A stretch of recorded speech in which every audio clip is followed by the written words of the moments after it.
Glen likes choppers. He does. How you doing, mate? You good? Yeah, I'm good, thank you. You?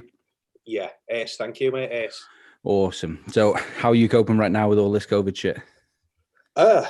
Interesting times for everyone, I guess. I mean, I guess we're one of the lucky ones because we've not really been affected sort of short term with it, with my business, working in sort of marketing and advertising and things like that. Initially, sort of a bit of panic when it all first come around, for sure, as any business. So a little bit of knee-jerk reaction from that. But I think a lot of... Yeah. So I own the business. It's youngish business. It's 5 years old, and we employ like 17 people, covering all sort of marketing aspects, from anything from a quick logo design through to PR, through to video projects, ongoing strategy, and all that sort of stuff, which is completely opposite to choppers. I seen that video. The video that you just made in your garage there, that was fucking awesome. I got in touch with you straight away, like, we need to do something together. And then you did one for a garage as well, didn't you? Like a... Yes, yeah, we did. So we've done quite a few sort of different projects and stuff, but traditionally speaking, we did a lot of sort of food service work, but a lot of the projects which you'd see, which is sort of like garage stuff or the bike build sort of thing, and like that, is just sort of through passion. And the guys who work for me sort of not bike riders, but they love that sort of thing, and it's a bit of a release for us, So awesome. The garage video which you saw, which from my garage, which I'm sat now, it was just basically a bit of a showcase, because I was speaking to a couple of magazines, magazines, about picking up some sort of video stuff for them, or some photo shoots and things through our team. So fingers crossed that'll get back on board sort of next year. Good luck with that, mate. That'll be awesome. What have you got in that garage right now? So behind me, you'll see my panhead, which I've just plastered all summer all over Instagram, and that's my 55 panhead, which is just the only bike I've got at the moment sort of finished. Where did that come from? It basically come as a sort of original 55 bike, but someone had sort of modernized it, you know what I mean? And it was sort of like a horrible 80s, 90s sort of looking bike, which were trying to look like an original 50s bike. So only thing I kept from that was the gearbox, the engine, and the frame, really. And then sort of, started from there. So that were my bike, which pretty much got finished in March time. So that were perfect for when sort of lockdown hit. You could sort of go out and enjoy it. But sort of, I think that bike's sort of the one which is always going to be most important to me. After I've had a few bikes, but for me, it's the one which is sort of it's not my style at all, in terms of I didn't create that style. It's been around, sort of the classic 60s club bike style. But for me, it's sort of, I've spent the last 4 or 5 years looking around sort of different builders, what people are doing, had a whole raft of different bikes, and sort of you find your style. You sort of go to, I want an 18 in the back, I want a 21 in the front.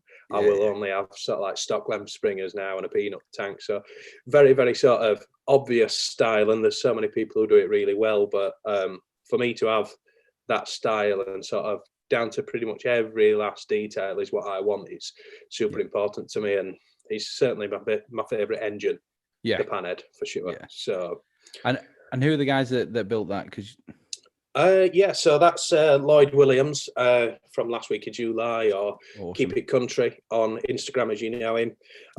Quite close to me, around 45 minutes away from me. And it's quite interesting that I'd probably say that Lloyd and Jason, who run Last Week of July, they were probably sort of the first two sort of chops which I sort of saw in the flesh. As to, we've all seen them in the flesh, but you sort of see them. And it were at a bike night, and at the time I were on this '09 Sporty, which is here, which is quite a funny story. One of my neighbours, basically, when I moved into this house, he sort of heard that bike, no interest in bikes whatsoever. And he said, I'll buy that bike off you. I'm like, yeah, but you've never had a lesson. You've never been on a bike, whatever. He said, I don't care. And literally within 24 hours, he just brought the cash down. But it's just literally sat there for 2 years, and it's never been started since. That's hilarious. And you've had the money and everything. That's it. Yeah. So I just, he just sits there, and he comes down, and we have garage beers and things, but he always goes like, I like it. I'll get round to it one day. And he always has an excuse. He's going on holiday or, whatever, but he just wanted it. And that's, that's cool for me. It's like, that's you don't what it's about. You don't have to be like, and obviously I can, I can just about hold a screwdriver or a spanner, you know what I mean? I'm not that guy, and I never will profess to be. But for me, it's all about, it doesn't really matter how much, if you want to jump on one, fucking do it and enjoy it. Yeah, exactly. And that's it. But jumping back to that bike night, it was really funny when so Lloyd and Jason turned up on their bikes, and Lloyd had sort of the first shovelhead chop, which I'd seen sort of up close, which was sort of really, really well put together, just a stunning bike and lovely stands and things like that. And then Jason turned up, and he won't mind me saying that he just turned up on this really old ratty Sporty, which were, rusted, and it were leaking, and the tank sort of were all still bare metal with all the Sharpie pen on it saying what he still had to do to it and whatever. But for me, like equally fucking amazing bikes. When I saw them, and they had their own little characters and personality, and obviously it just helps when sort of like Lloyd and Jason jump off them and they're like, you're not worried about going up and saying something stupid. They're sort of like, come and have a look, man, and so have a beer and whatever. Awesome. And I think, since that time I've always sort of gravitated towards those guys. So so they've got a lot to do as to why Glen likes choppers. I mean, like where you are, like, it's Yorkshire, isn't it? Yeah. It's like, I'd say it's like a little hub for like choppers. Do you know what I mean? There's so many guys there, like and tattooers as well. Like, is it Phil Wood? Is he quite close? He's like Leeds, isn't he? Is that right? Yeah. But like, just like this northern area, like it's crazy. I'd never, I didn't even realize. Do you know what I mean? And then suddenly, there you all are. Like, that's it. I mean, the local guys to us is people like Eddie Beniston and obviously Paul Growcock, obviously Lloyd and Jason. And then there's Lloyd's brother, who's a fucking amazing builder as well. Tom Beresford's got an amazing shovelhead chop. Obviously Tony Armstrong, he's got a lovely panhead as well. So there's quite a few people, and sort of we don't all get together as much as we should. Obviously Josh Bedford as well, he's got some stunning bikes, great garage.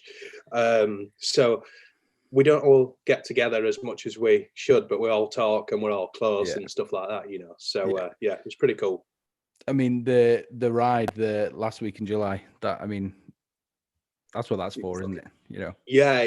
Exactly. And we sort of get together sort of as a big group a couple of times a year, which is ace, but generally speaking, there's always little sort of pods of us together sort of every week having garage beers at someone's house or whatever, which is always cool. So but last week of July is ace. It's sort of something which I'll let Lloyd and Jason speak to you more about that, because that's their baby when they come on. But it's such a fucking laugh. It looks amazing. My panhead had I were having a few issues with it. Basically the back mud guard had collapsed onto my Firestone and sort of bust my tire. So I sort of panicked and went out and got this absolutely hilarious sort of fucking bagger. And I went on this sort of like 90s bagger, and it was just so much fun. We got the weather. We just had a good laugh, and that's what it's all about for us. Was that blue one? That big big old bus with the speakers in. So I got a few laughs and a few comments when we pulled up to pubs, but I was laughing at the end of the week, man. Yeah, exactly.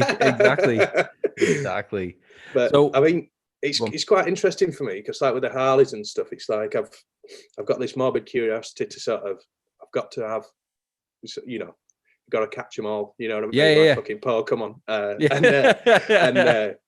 I want, up to a certain point now, like I think I've sort of tasted a few of them, but for me, I always just revert back to the pan every single time.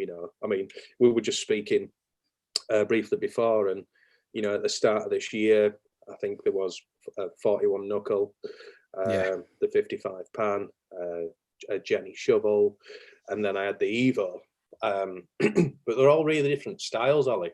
And for me, it was sort of like there only ever one bike I wanted to jump on in that garage. Yeah. You know what I mean? Yeah. So for me, it sort of like took all the best bits of all those bikes, stick them into one, and then sort of got my panhead style it, and whatever else like that, and just do the shit which I want to do. Yeah. And not really care. And sort of people said in the background previously is that what's point in having the same bike in a different color with the same springers and all that sort of stuff, and suicide shifter, and no front brake. Why have the little peanut tank on every one? But it's sort of like, well, I like that, and I'm just going to paint them different colors. So yeah. I so totally my shovel should be coming back from paint in the next couple of weeks, which is going to be a head turner, shall we say? And I'm going to get some fucking stick for that one. Amazing. Are you keeping it a surprise? No, I can tell you, mate. Cool. It's it's the frame and all the tins and everything are all going sort of baby pink. Nice. I knew it was going to be baby pink. I fucking knew it. Yeah. And then I'm putting tiger stripes throughout it as well. That's sick. So yeah, amazing. Yeah, it's gonna be fucking awesome. Yeah, I was literally I was talking to Taylor Day about this on the weekend, and we were saying like paint. It's the most annoying fucking bit. Like, it is. Get all the build together, and then you're just waiting for the fucking painters because they're always busy. So it's never just like an in and out job. No. Yeah, it's a fucking nightmare. It's really funny actually, because like my old buddy who I used to house share with, he owns a spray shop called Sons of Guns. So we sort of trade favors, so I get my paint for building a website or whatever it might be. Yeah. And it's one of them sort of, because I know how busy he is, he knows how busy I am. Like, I think I still owe him part of that website for painting my panhead. Yeah. So, but it is what it is. I think he nearly laughed me out of the spray booth when I said I want it all baby pink. And we went down the other day and we were sort of mixing up, sort of, getting the colours right and everything. Yeah. And he's like, Glen, are you fucking serious? I'm like, yeah, this is the one. This is the one. Like, no, it needs more orange. Make it more coral. I'm like, no, make it more pink. Make it more pink. Oh, mate, I can't wait to see that. That'll be fucking amazing. Yeah, I think the traditionalists will probably have a few things to say about that, but fuck it, it'll get some fun. Yeah, exactly. And it's for you. That's it. I mean, it's not for anyone. Yeah. But pretty much same setup, Ollie. It's gonna be, it's gonna be peanut tank, it's gonna be mini apes, which I've got my first set coming from Regatta over in America. Oh, cool. Some of those bent up and chromed. They should be any second. Stock Springer, pretty much sort of, pretty much same sort of thing. But that's fine because that's what I like. And then if things go right next year, touch wood, then I'll probably do a knuckle again. Awesome. Because that's probably like my biggest regret in terms of shifting the knuckle. Yeah. I mean, it was stunning. It was stunning as it were. And there were no problem in selling that for the right price and whatever. But it would have been sort of a sacrilege to start sort of chopping into that frame and taking things off and whatever. So I just decided just to get rid, put all the nice bits on the cone shovel, which was coming back, bank a little bit of money because obviously the world's coming to an end. And then see what happens for next year. So hopefully, touch wood, that'll be sort of the next build I'll be looking at. I was excited because I remember you posting up that you'd been speaking to Gentry and decided you were going to chop it. And I was like, fuck, yes, this is going to be amazing. And then, I seen it for sale. I was like, fuck. That was a weird one because, again, we've all seen 21 Days. And, as soon as I saw sort of Gentry were doing his leather work and things, I got in touch.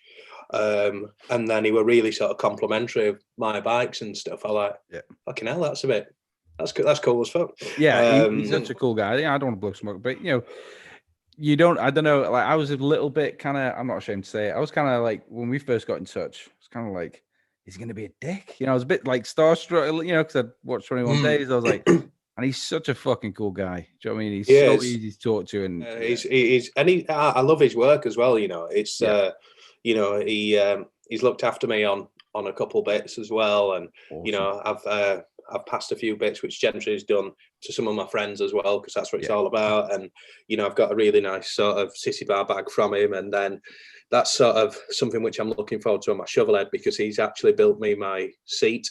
Amazing. For the shovel as well. So yeah, but I'm like that. I need role models, and I'm not too cool to you know, to admit that I gravitate towards people who are cool people, or the nice people, and you know, and that's I think that's what part of the sort of the styling comes from as well, because if I can sort of do my bikes in a similar style to sort of Cohen Arthur's and what Timo had, then that's great.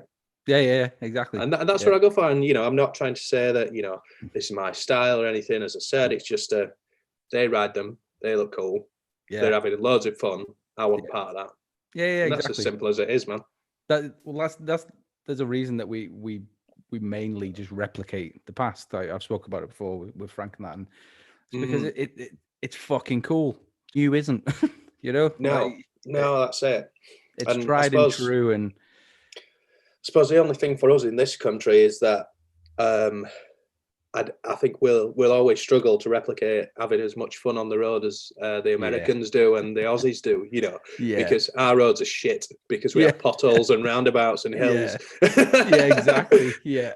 Which is not ideal. I mean, there's some funny stories when I first took my pan out with the guys, and I got to like a hill start with no front brake and the suicide shifter, and I'm like nervously looking over at Lloyd, and he just, you know, he like looked at me like a little brother, and he's like, "I've got you." So literally, we were riding for like 6-7 hours that day, maybe longer. And every fucking junction, he had to stick his front wheel in the back, in my back tire, so I just didn't roll back. But yeah, and that happened for like 7 hours solid, and then the first run out, you know, shiny bike, a pristine, lovely build, fucking. Within about 2 miles, my kicker broke, so we had to bump it all the trip. Then I lost. Then me back mudguard sort of collapsed into my wheel, and we sort of had to make that work. And then what else? Oh yeah, I lost my fuel cap as well, which really fucked me off, because we got to like the furthest point away from our house, and then we were like, "Where's your fuel cap?" I'm like, shit. So literally every fuel stop we had to stop. It took me ages. Had you just left it on the pump or something? No, I think it just flew off, because I think I had one of the American style fittings, and it was the sort of lowbrow one which I needed. I think it was the British style one. So I tried everything: fucking socks, gloves, Coke cans, and everything. And it was just a fucking car crash. But look, it got me home. And I remember that was probably like my favorite ride to this day, because like we were all together, and I just knew my bike is slowly falling to bits. I probably shouldn't have brought it this far on a sort of initial run out, but it got me home. And when I got home, I was like, yeah, that's it. Exactly. That's a chopper. It's that, like, even if whether you enjoy it or not whilst you're doing it, like a lot of the time I've been on runs like that where everything's gone wrong, and I've been like, this is fucking bullshit. I just need a fucking bagger. I just need something that's never going to break down. It's going to be comfy, whatever, you know. But then you get home, and like my wife would be like, "So how was it?" And like, it was fucking awesome. Yeah, you know, like just that. Yeah, I don't know. It's like, I don't know. It's like when you go hiking or whatever. It's shit when you're doing it, but then when you get home, you're like, "No, that was awesome. You're definitely doing it again." So yeah, that's it. Yeah, I can't walk for 3 days and my bollocks are in my chest, but that's fine, because we had fun. Exactly. Oh mate. So what else you got in there? You got the pan.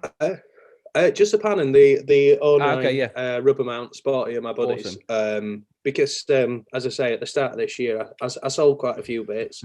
I had a Jenny shovel, which were quite nice, and that sort of the throttle got stuck on and sort of rattled the front lugs off the engine, so I quickly got rid of that one. I didn't sell it as a dodgy bike, by the way. I had it repaired and, you know, sold.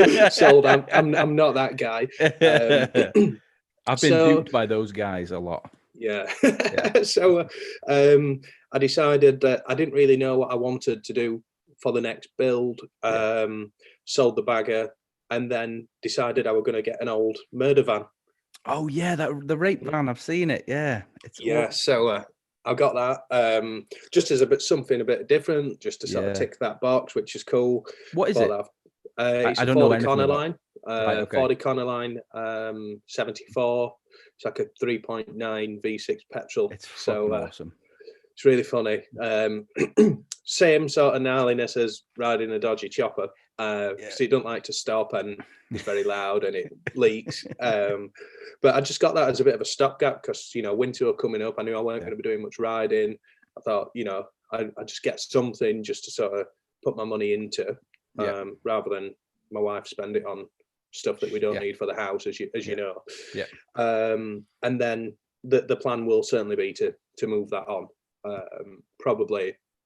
Probably as soon as we start, you know, the temperature starts to increase a little bit, because I think I've realised it's cool having a van, but it's not the same as having a chop on the go. You know, I can't get as excited about, you know, putting a camp bed in the back of a van as I can do to think, you know, I want just to get an engine and then sort of start piecing it together like new Springer. Yeah. Exactly. Yeah. So so that's a plan. That's a plan for next year.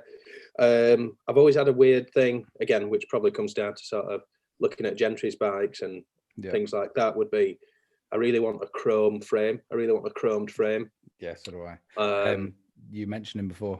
I've just gone blank. The tattooer. He's got a chrome frame panel. Oh yeah, Tony. Sorry. Yeah. Sorry, Tony. Fucking look, yeah. I seen that and I was like, I need that. I think my plan will be a chrome frame knucklehead. But that's a dream for next year. You know, as long as, you know, the government don't fuck us any further, then I think that'll be the dream, to get another knuckle and sort of chop it, you know, and sort of do probably something similar, but you know, it's just different colours to me. Simple as that.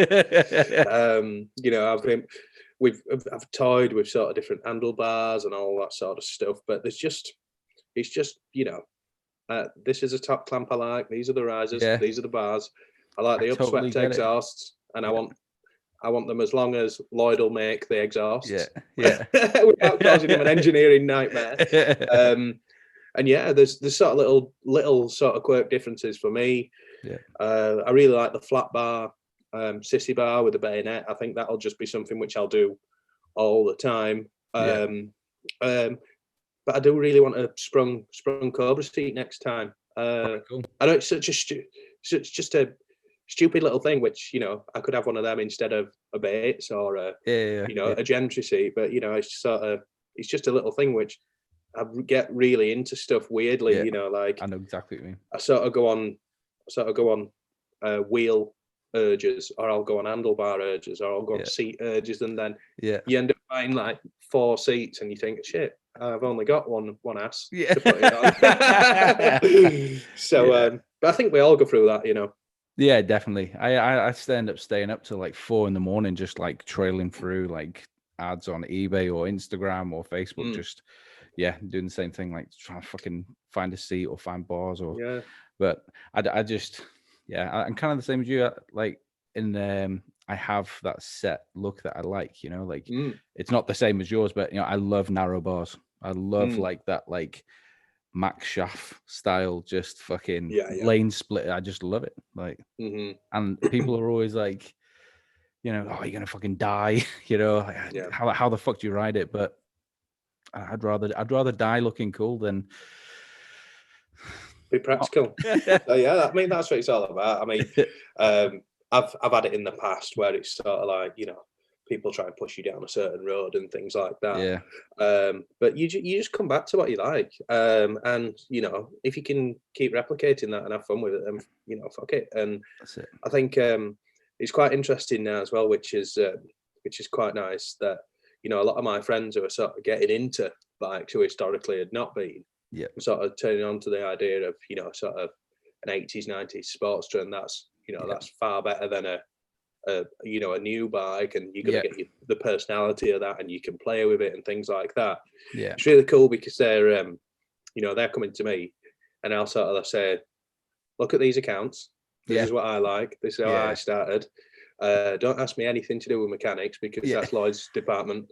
But trying to point people in the right direction as to who to hook them up with and stuff like that, and being quite welcoming with that as well, because I think that's super important, because I've been to certain shows and things like that, and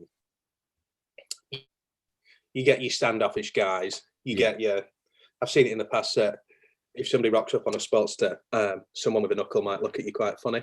I've seen it a fucking million times, and I'm a weird sort of people observer, and I see that and I think, no, that's not how it goes, mate, because one day that guy, if he wants to, he might have 4 knuckleheads and you might not have one. So it's just a case of we're all on that conveyor belt, and if you've been into it 6 months or 60 years, then who gives a fuck, as long as you're all sort of jumping on it. Let's be honest, it's 2 wheels and an engine, and everything else is sort of up to you. And the majority of people do start with a Sportster, don't they? It's only the lucky few that have the right friends, have the cash, and they're like, I'm just going straight for the knuckle. Yeah. Well, that was going to be my go-to after the Panhead, but luckily, just obscurely sold the Jenny shovel. And then I thought, well, do you know what? I'll go for the cone shovel, because I've not had one, and everybody raves about them, really, don't they? I mean, I think it's fair to say, most people have a cone shovel. Most people have sort of leash problems with a cone shovel and things like that. So I thought, let's scratch that itch, and sort of, if that can take me a little bit further, then my Panhead can. Because that's something that I've always got to be mindful of as well, as to, if I'm going anywhere, I need to make sure I'm probably with people if I'm going over 200 miles, because I'm fucking. And I'm going to end up phoning breakdown recovery if not, because I'm just going to keep looking at it and saying, please start. You know what I mean? If anything goes wrong. So the cone shovel was sort of hopefully going to be the go-to sort of reliable sort of daily rider. And then the Pan, she does need a bit of TLC after being hammered this year. So the engine will be stripped down probably January time, and then sort of built back up to sort of being a pristine beast again, Awesome. How many times have you been on the last week in July now? Was it? Well, it's an interesting one that Lloyd and Jason have been doing it for years and years and years. And then there's sort of been 2 sort of major ones. Right. Okay. In the last 2 years.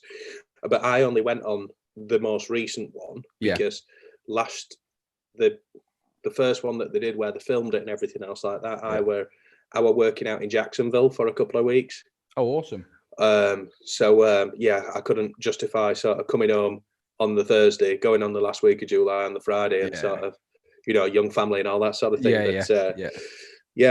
We've got some exciting plans over the next couple of months and sort of year upcoming as well. There's a few developments which I'm trying to add into the mix for the guys, as well as to sort of. There's going to be sort of new merch lines coming out. There's going to be a new website. We're planning on doing sort of different styles of videos, obviously, based on sort of what I did as a bit of a pilot for my garage, and sort of going around people on that, and trying to get a bit of a sort of blog contribution going thing as well for anyone that we want. And just trying to focus his efforts on that a little bit as well. But I'm saying that we've been talking about it for fucking ages, but it's just been that Lloyd has just been building all year. Jason's just been building all year. They're flat out, aren't they? It's great. So they've got plenty of good stuff coming in, and then they've got me on the shoulder saying, why does that go there? And I owe it to those guys that I've learned so much this year, learned so much from them, sort of understanding an awful lot. Not that I can physically do it with my hands, but learning from them and sort of bringing me on, and the sort of explaining why, why certain things go certain ways and whatever else like that, and best advice. And that's been I think I've got even further into sort of choppers because of that. Because you get that little bit of knowledge and you want that bit more, and you want that bit more.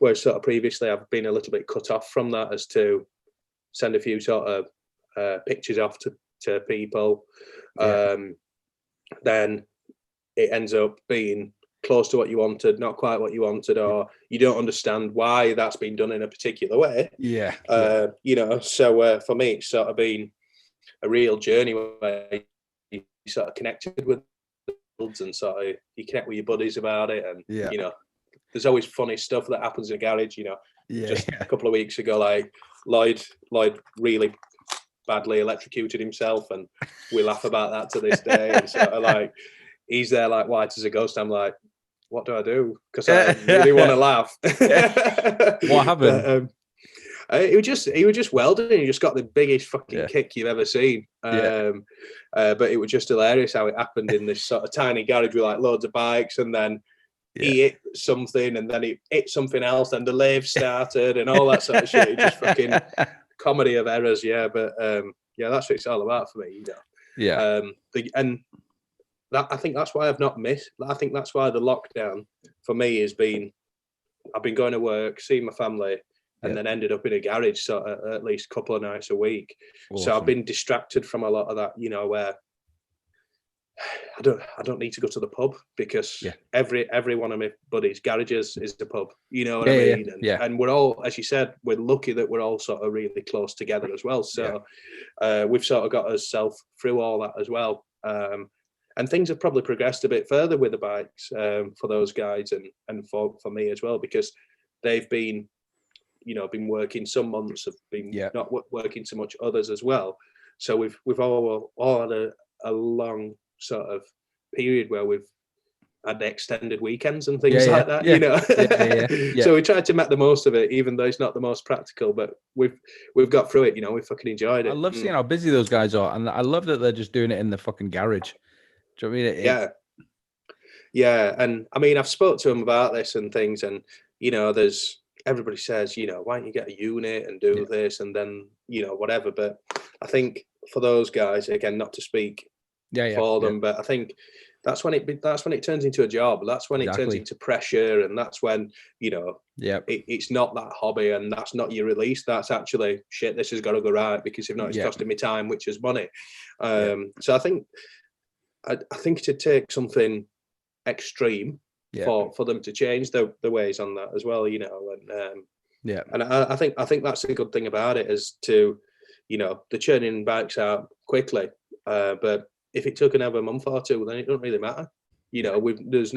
Because we're all sort of, I know everyone that Lloyd's worked for and built bikes for, and we all sort of go on last week of July together.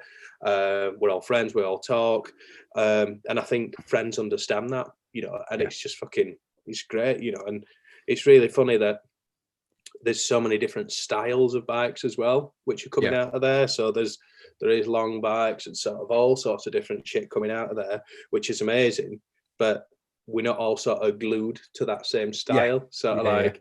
You know, Jason just does something different fucking every time. And that's his thing. He's a scientist in that garage, you know. He wants to just create a monster every time. Whereas, you know, I'm sort of reserved and like, I know that works for me, and we'll keep it that way.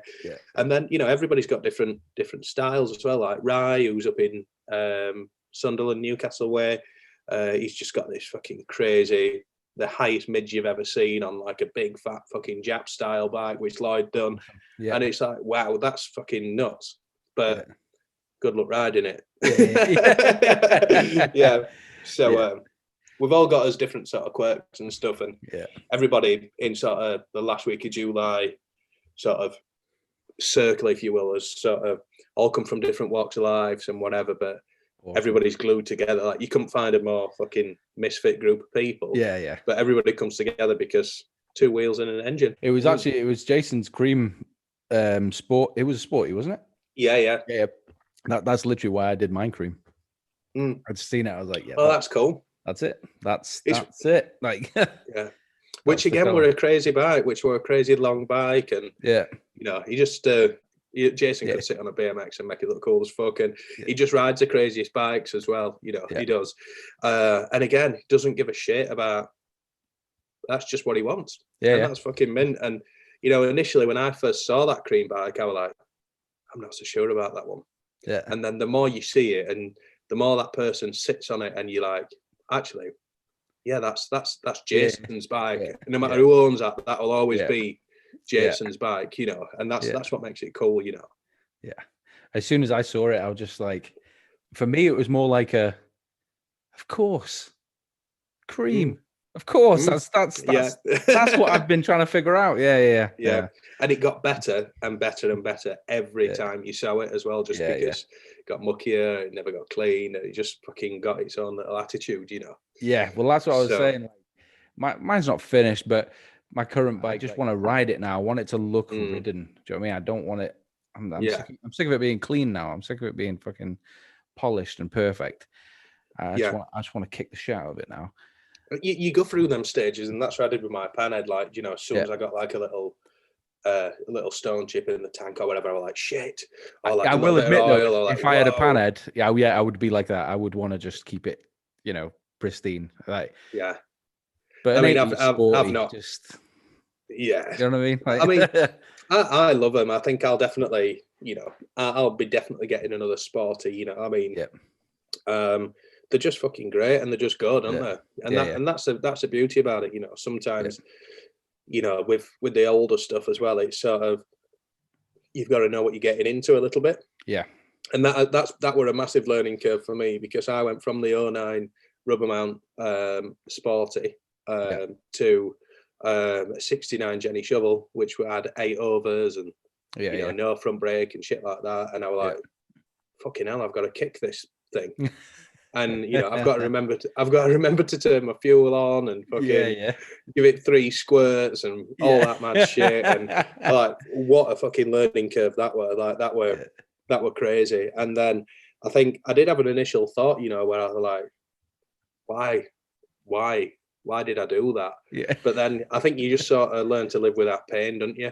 Yeah. You learn to live with that pain, and then you sort of, when it does its job, you're like, that's fucking amazing. But when the first time it goes wrong, what a fucking stupid shit fucking bike. I should have bought a brand new Smarty. Everyone was right. Fuck. Yeah. So it's just it's such an emotional thing having a bike, because you go through every fucking mood with it. Yeah, it's the best thing in the world, or it's a fucking worst pile of shit, and why have I spent money on this? You know, it's like a long-term relationship.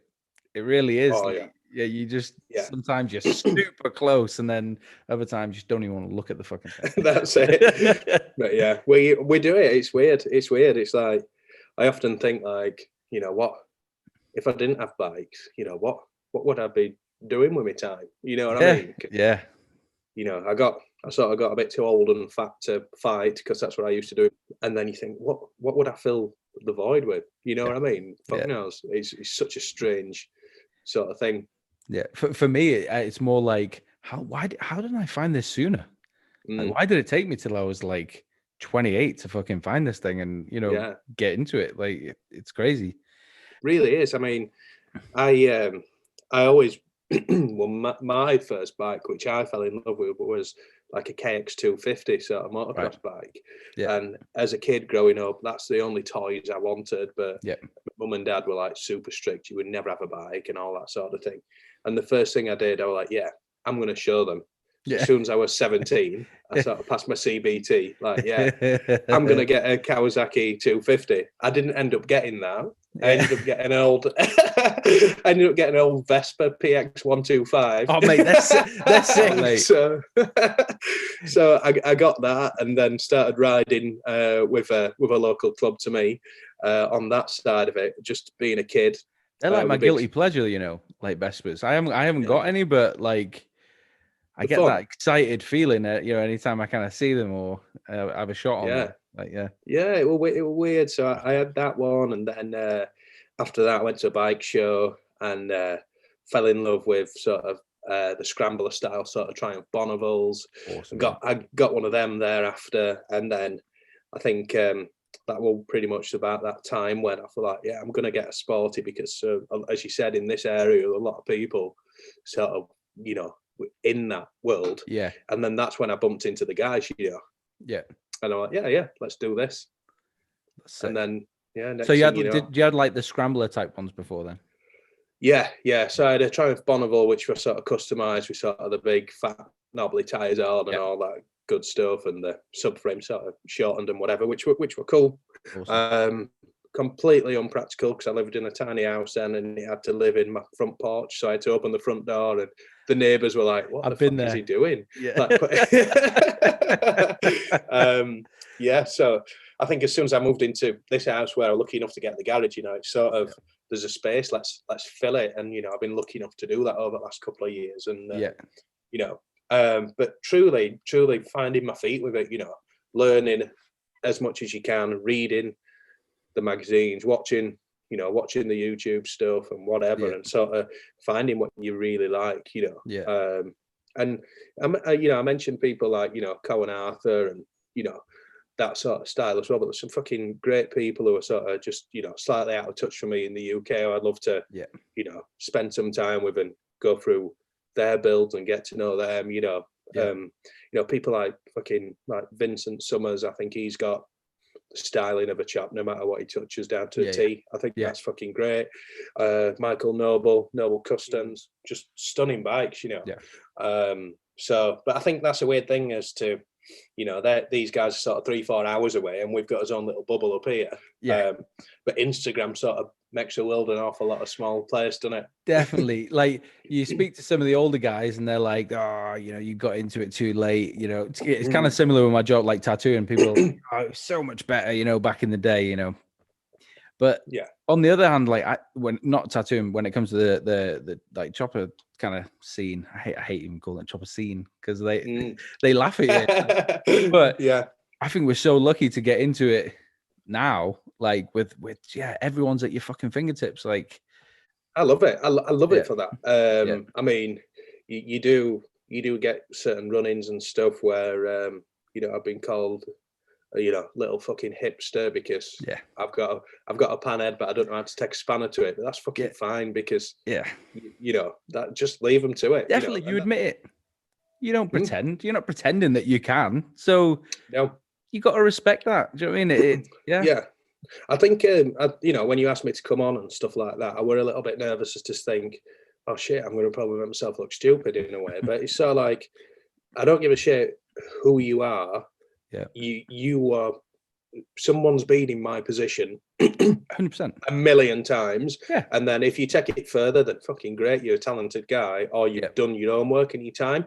Whereas for me, sort of, I'm really, I suppose I'd love to do that, but because, you know what it's like with a family and, you know, trying to keep a business afloat and having your passion, it's sort of like, I want to spend my time riding and drinking beers. And, you know, if I can put money in my buddies' pockets, then fucking great, because they're really talented. So I push them further on that side, you know. Exactly. So, I mean, don't get me wrong, I've had some absolute comical errors this year as well, as to like, lockdown, I'm going to be working from home or in the garage or whatever, doing my office work. I'm going to buy a lathe, bought a lathe. I'm going to buy a welder. I'm going to get, you know, 2 angle grinders. Never switch one on in my life, because it's so much easier for me to be like, can I just come round and can you do this for me? I see some parts and I think to myself, oh, I'd love to be able to build that. I don't need to.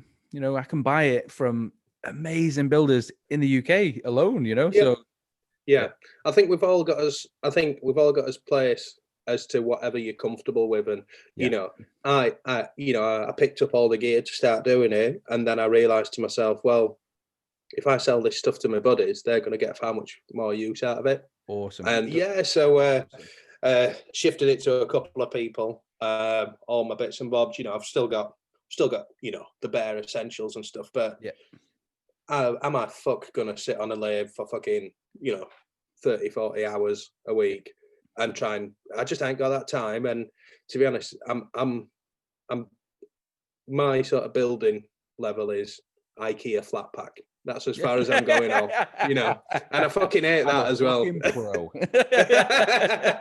But but I think as well is sort of like, if I had to, I'd push myself to, but because I'm, as I said, I'm fucking surrounded by, you know, 10, 15 amazing sort of fucking guys. Then, you know, leave them to do that good stuff. And then, you know, if they need a website building or a logo, I'm your man. You're right. Yeah. Hey, so what were you doing in Jacksonville? So we work for one of our biggest clients is a software company over in Jacksonville, which is great. It's like 5 minutes away from Jack's Beach. I've got a really good relationship with them guys, and then they consult to us for all sorts of good stuff. So go over there a couple of times a year in sort of normal circumstances, and then they sort of send us around the States doing video projects for them as well, which is cool. Dream. Yeah, so awesome. I suppose the scariest project I had over there was we got tasked with. They give us a budget, not for us, by the way. I wouldn't be, I wouldn't be sat here like this if I were. But they give us a budget of sort of like $300,000 to do a 4-day exhibition for them. Right. So we had to manage that from Yorkshire for a trade show in Orlando, speaking to suppliers in Colorado to bring it together and stuff. So that was fucking nuts. So we did that one. We've worked over in Milwaukee. I know your boy on podcast Warner. You were over in Milwaukee. That's such a great place. We've done Chicago for those guys, Atlanta. It's just you're just really, really lucky to sort of drop on that client, which were really bizarre because they just got in touch with us, and they were doing a UK tour, all the directors of this business, and they got in touch and said, we want to come and speak to you just to talk about marketing. We don't want to work with you, but we just want to see how you work and sort of just get some ideas. I'm like, yeah, fine. So they rocked up to our office, and we're all probably the furthest away from an office environment that you could imagine compared to what they are. Where we've got a sort of metalcore blasting out, and everybody's got just doing their own thing, but we're doing our work. And then these sort of suits turned up horrified, and then within about 40 minutes they were like, can you come over to Jacksonville in a couple of weeks? We want to talk to you. So that's amazing, man. Like, awesome. So that was good. And it, in my own head, that was like a really big win for us, because we were up against two different agencies, one from Orlando and another agency in New York. Right. And I just find it hilarious to this day that the one from Barnsley in South Yorkshire won it. That's fucking awesome, mate. Yeah. So it's good. We love what we do, and that's why we do. That's why you've seen some sort of cool photography and stuff on my Insta. It's not, that's our guys that work with us, and there's going to be more video which we're trying to push next time around and things like that next year. It turns into. I know it's really fucking cheesy, but I've always had this motto, and I pass it on to our guys because we're all like best buddies. It's sort of like, enjoy what you do for a living, and you'll never work a day in your life. I know that's the cheesiest cliche thing in the world. But it's right though. That's how we try and keep it, that's super important to us. So it doesn't really matter if the suits turn up from Jacksonville or it's a local business or whatever. This is what you're getting. This is what you're getting, and touch wood, to this day, it's going good. It's keeping a roof over my head and keeping my friends close to me as well. So happy days, That's sick, mate. I'm super happy for you. Do you say you get out to America like a couple times a year? Yeah, but it's an interesting one that I sort of go out there, discover some places, and then just want to go back and sort of have a little bit more time. Me and my wife got married in Vegas. Sick. Which were cool. I've been out to Vegas to watch UFC previously as well. Awesome. And then last time around in October, I took my wife to New York for the first time. So first time I've been there as well, actually. So we've sort of got a thing now where me and my wife in normal circumstances will try and get out there and sort of discover a new place. But weirdly, like Milwaukee were just fucking mint. It's like, probably the least excited I've been to go anywhere in America.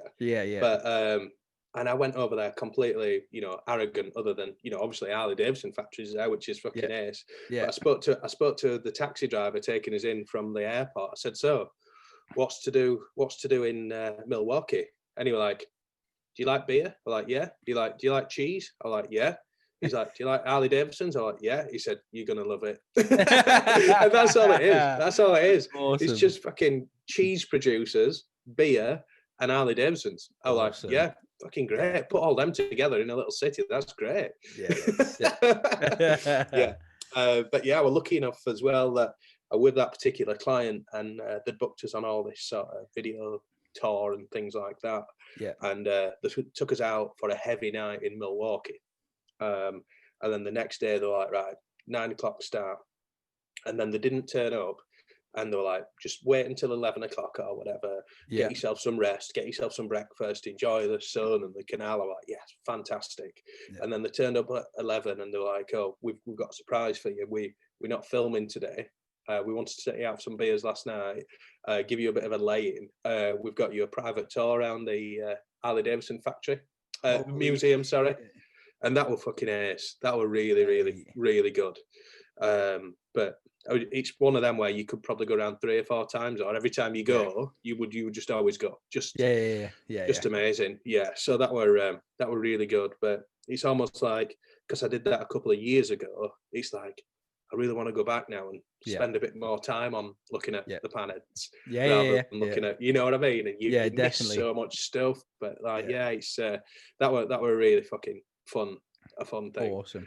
And then after that, we had a really, really, really fun sort of afternoon in drinking in these really cheap dive bars. And it's one thing having an English accent, but then when you've got a thick Yorkshire accent like me, everybody looks at you like, what the fuck man? Are you doing in America? Like, what the fuck? Like, what are you? What part of Australia are you from? Scottish? So we went out for some beers, and then there's these sort of riverboat tours, which are like canal tours, and it's sort of like middle-aged women who drink the prosecco, and they all get together and have a nice little riverboat tour, and we're sat just looking out onto the water, and that noise which sort of happens when you're trying to connect something to Bluetooth, and it goes do do do. So like it said like now pairing. So me and our videographer guy are like, get ready for this. I just fucking put people equal shit on my phone and connected it to this riverboat. And like they were completely horrified, and they're like, what's going on? And these women are going crazy. I'm like, so that's a great fucking start to the day or night, whichever way you want to look at it. But continue drinking. And then we end up going to this pizza by the slice store. Right at the end of the night. And bear in mind, they took us out for quite a few beers the night before as well. So we're like, we'll go and get some more of that pizza. And it was sort of like there's one of the scariest moments. So me and Josh, our video guy, walked back into this pizza store, and like all the guys behind the counter was like, hey, the English guys are back. And we were what the fuck did we do? And then we ordered like loads of pizza, and they're like, no, it's free. This is on us. You were fucking hilarious last night. Amazing. I was like, oh shit, what did we do? So Milwaukee, just fucking brilliant. Like, mate, I'm gonna go. Reminds me of a northern town, but with a little bit more sunshine. All right, cool. You're like a northern city, like a bit like a Manchester or Leeds, Sheffield sort of thing for me. Right. So I love that. But I think that's a dream, just to the dream for us would be, me and the guys speak about it, is to get some choppers out there and have a couple of weeks if we could. That'd be the pinnacle for us. Hopefully, like as you saying, as long as the world doesn't end, that's the plan for next year. I'm going to meet my mate Frank in Vegas and Clean, and then we're going to ride just from Vegas to Born Free. And oh man, I've been talking about this for doing this for years. What's your opinion on shows? Do you know what? I've not been to that many. I'm super excited for Born Free because that's just the fucking the mecca now, really. I've been to a few like rallies and that here, but I just feel like it's kind of the same as tattoo conventions now. Like everything else. You know what I mean? Like the fucking strippers, like with an angle grinder on the fanny and that. Like just it's like it's like that with tattoo conventions. It's like you go there now and you're like, what the fuck has this got to do with tattooing? Like at all? Like, it's just Yeah. people on fucking stilts. And yeah, a few of the rallies, you know, it's just, there's just been like a fucking mash of everything. You're like, the fucking bikes are like the last thing on everyone's mind here. It's more of like creating this family day out. Like, that's my opinion. But maybe I've just been to the wrong ones. Do you know what I mean? Yeah, I mean, I've only been to a few myself, but I bought tickets for Hookup a couple of years ago. Never went. Yeah. Work commitments, and then I bought tickets this year and didn't get to go. But I went to Trip Out last year and stuff, and that was the first time that I'd been to that and loved it. But awesome. I don't know. I think I just think you can get your kicks from your buddies, can't you? Yeah. I don't think you have to wait for a big weekend. No. Maybe that's just me getting old, because that's my feelings towards Download Festival now. Yeah. No, you know what I mean? I agree. Yeah.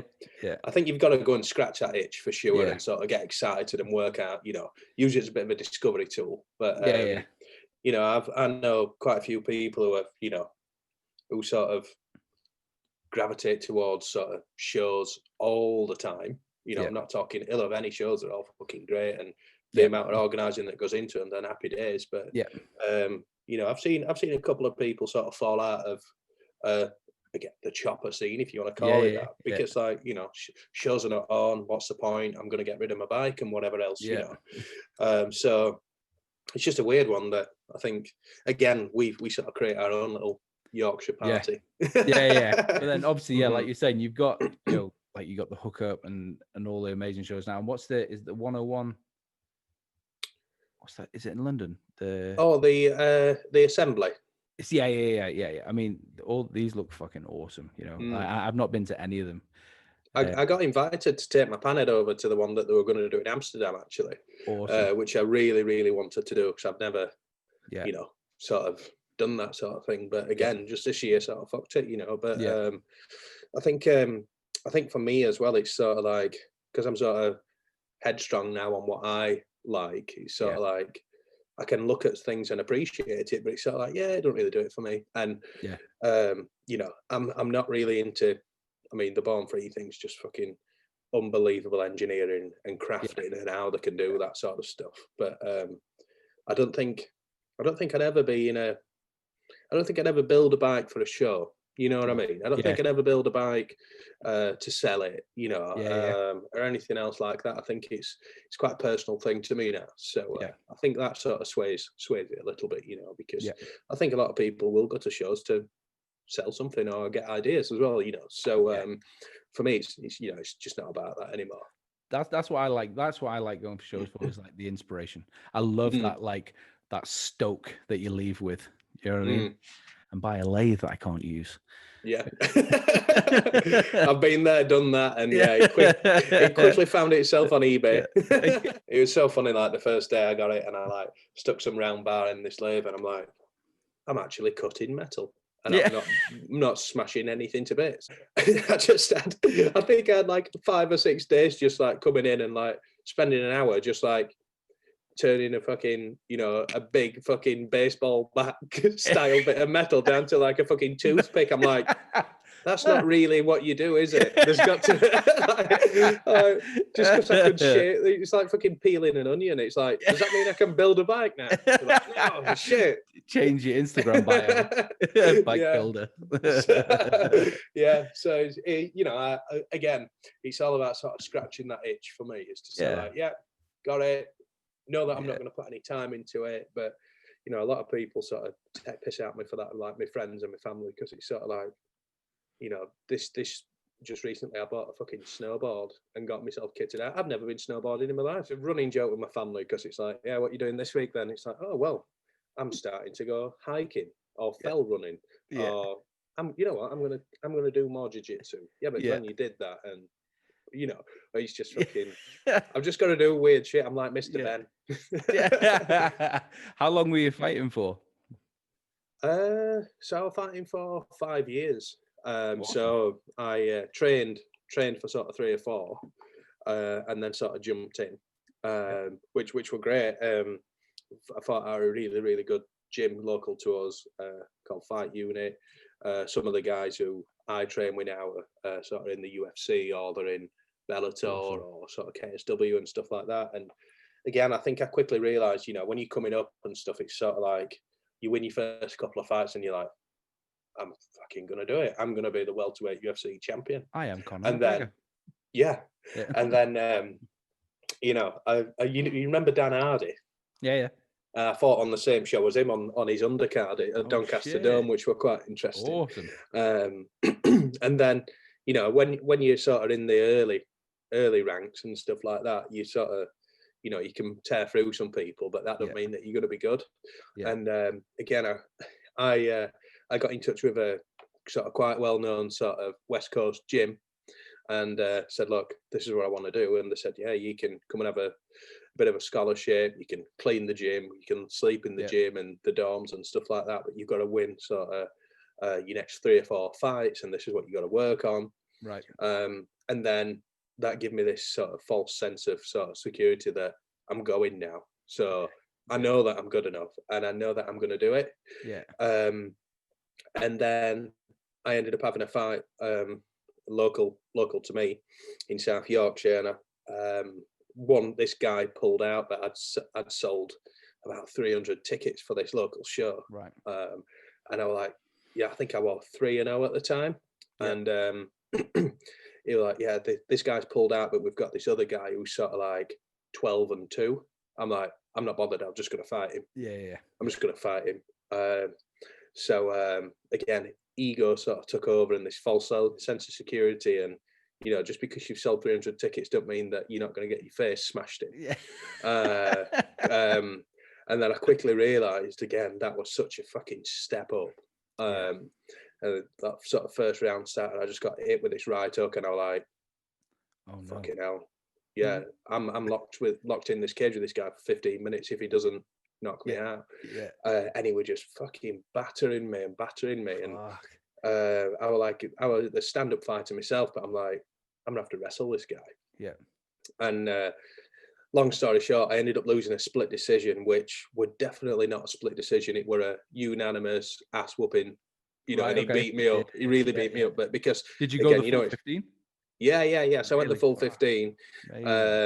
But yeah, like when you've been in a fight and you think, fucking hell, I lost that. Like I think there's not many fights where you've come out and you think, you've won or you've lost. And I think anybody who sort of says, oh, I think I should have won that decision, like there's very few of them fights, maybe like 1 in 100 that happens with. But I knew that I got me out handed to me, but the local judges sort of like, split decision, because you know what local fucking fight shows are like. It's sort of like, give it to the local boy because he'll sell more tickets next time now. But then that's when I quickly realized, that shit, I'm not going to be going to America because I've got this blemish on my record, and I'm like, fuck, I need to start thinking about my career a bit more now. And that's when I just sort of threw myself into my marketing side of things, and sort of advertising and whatever, and sort of realised, that's more sensible, Glenn. This hurts less. Yeah, exactly. But like going into it, like it was weird. It's like going into it, like I'd never had a fight in my life. I'd never had a fight in a bar or anything else like that. But I just thought, I'm just going to do this because it's fucking weird and different and extreme, and and that's that's what I did. Man. I get it. Yeah. Experiences. Yeah, exactly. Something to tell the grandkids if the fucking world doesn't end. I love the can't wait for this year to end. It's like, I mean, hopefully it doesn't go into next year. And I don't know, like a lot of people bash the government and all that sort of stuff, but it's sort of like there's no rule book for this shit. This has never happened before. Yeah. Put whoever you want in charge, and I'm not a Tory by any stretch, but you look at it and you think it's just, no matter what. Yeah. There's definitely things that could be better depending on which side of the fence you're on, but fucking hell, there's no rule book. There's no rule book for this, but next time around there will be. So hopefully, if it does happen, then it's not going to affect, our children or whatever. Because there'll be something else. There'll be something else come and fucking spank us in a couple of years' time or whatever. Yeah. So because if you'd have said to me this was going to happen last year, I just laughed at you. Not even last year, the start of this year. Like 2 weeks before we were locked down, I was saying to people, they're not going to lock us down. That's what I said. You know, yeah. And have you seen that American show, that Doomsday Preppers? No, I've not seen it. Oh, you need to watch that. Where people... I have, yeah. Sorry, they make all the fucking bunkers and they stock up on fucking... Yeah. Right now, they're like, ha! Yeah. And it was funny. I only started watching that like last Christmas, and me and my wife are like, fucking, you know... Yeah. Just laughing his heads off. My name is Bruce, and I'm preparing for a nuclear war. No. Are you? And you think, no, that's fine, but you don't need that much rice. Yeah. You know? and they're sat there thinking, yeah, fuck you now, because we're living off the land. Yeah. You know, look at all my toilet roll. Yeah, mate. There's been such weird, like, so a lot of it has been like, you look back on it now, it's funny, you know, like, the whole bat thing, and you know, like the whole toilet roll. Yeah, it's fucking mental. Like you said, there's no rule. We've never done this before. Like, it's fucking... People scream conspiracy and whatever, but you know, whatever. No one will ever know because we're just a little people. Exactly. No one will ever know. So just try and get on with it best you can. And this lockdown's just got me feeling like fucking shit. Yeah. Like compared to the first one. I know it's just so strange this time around. I don't know why, because this 4 weeks feels like it's been longer than the entire lockdown previous, because you know, you think that you're coming out of it, and then everybody's sort of got different restrictions, and for us, when it comes around to sort of 2nd of December, we're in tier 3 anyway, so nothing fucking changes for us anyway. Right. So it's like, we'll just carry on as we are. Yeah. You know, and everybody sort of, you know, I've sort of gone about my business again, sort of being sensible with it all, as sensible as you can, but still try to do my stuff so I don't go fucking mental.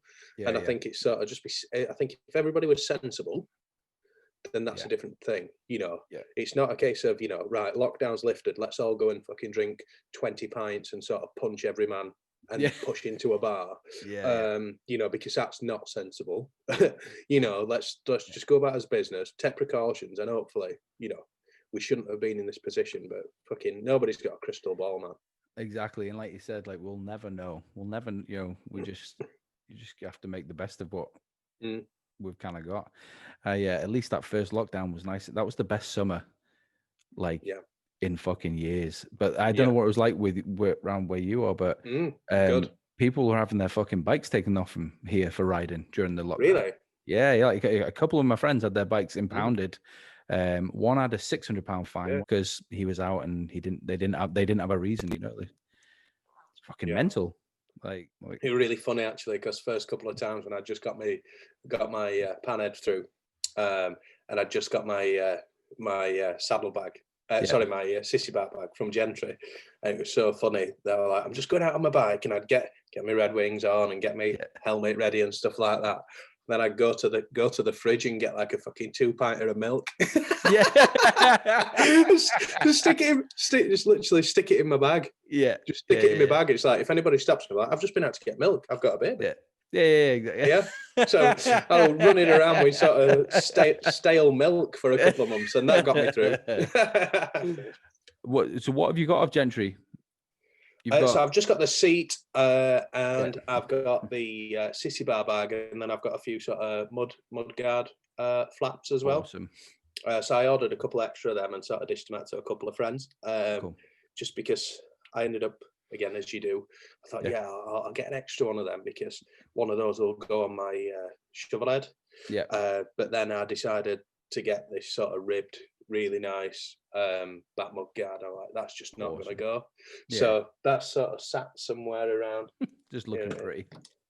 Yeah, I don't know where it is. It'll be kicking around somewhere, but I need to sort this garage out because, you know, there's so much stuff which I've bought like twice, 3 times, just little stuff which you don't realise. But then you've got it twice, 3 times. Like kicker pedals, I've gone through that phase now. I've got like so many kicker pedals, but it's like, why? I just don't need them all. But I just, you know, you go through your boxes and things like that, and you don't realise what you've got and stuff. So what I've started doing now, because I'm just so terrible at knowing what parts I've got and what I've not. I'm slowly moving all my parts over to Lloyd's garage, because then he knows what's there for future. If anybody needs to dip in, they can, and it'll get replaced between each other because one day I'll need something or whatever. So so that's sort of how we work it together, really. That's awesome. I probably owe Lloyd so much money for stuff that he's put on my bikes and stuff, but I'm just trying to like give him all my scrap and hope he doesn't notice. It's so difficult for us compared to like the American guys though, because there's just so many parts about there, you know. We kind of we're fighting over parts, you know, and they're so fucking they're dearer than there. And like, you know, a part will come up on like Chop Swap UK or whatever, and you know, you fucking DM him, and it's only been up for 3 seconds, and he's like, "No, sorry, sold." He's like, I feel like parts are sort of slowing down a little bit at the moment as well in the UK, because you know, maybe it's sort of like, you know, when you're looking around and you think, I want to buy some stuff, it's never there. Whereas when you want something and you've got the you want something, you got the cash, it's not. And then as soon as you've settled for something else, it fucking comes up at like half the price. And you're like, fuck. Yeah. There's been a few of them sort of situations where I've sort of missed out on deals and whatever, and you can kick yourself because you could have done it a couple of weeks later or whatever. But there's something always pop up, and it'll just take you on a different journey. That's all it is. Yeah, exactly. Awesome. So yeah, man. Thank you so much, mate. I'll leave you to it. Yeah, leave me to die. Well, good talking, Ollie. I appreciate it, buddy. Awesome, mate. I'll speak to you soon. Cheers, mate. See you. Bye. Cheers, mate.